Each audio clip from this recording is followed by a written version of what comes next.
Hey everyone, welcome back to my YouTube channel. Today I'm going to teach you how to make this in Photoshop. So let's jump right into it.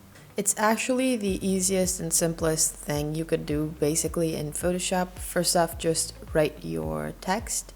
I'll make it pretty big so we can see better what I'm doing.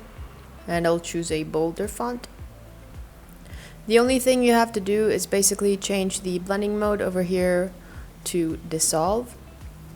And then you want to click here, which is the smudge tool. Just click once on your text. It's going to ask you to rasterize it and press OK. Now you can basically just click and drag, and wherever you're going to blur, it's going to give you that spray paint effect.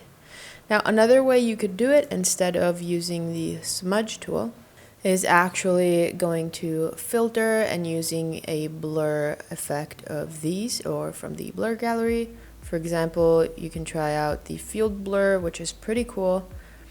You're going to convert it to smart object, and basically you can add as many blur dots as you want, and by adjusting this you'll get more or less amount of blur.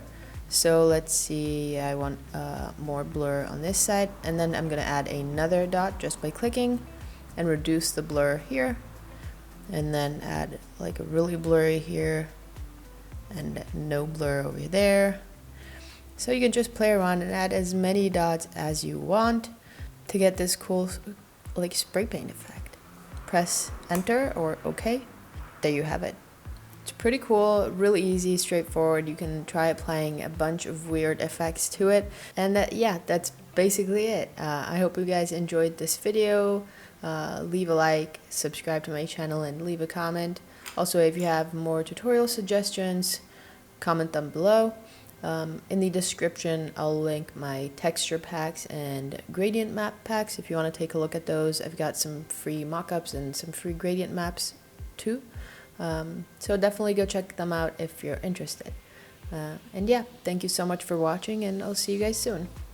Bye!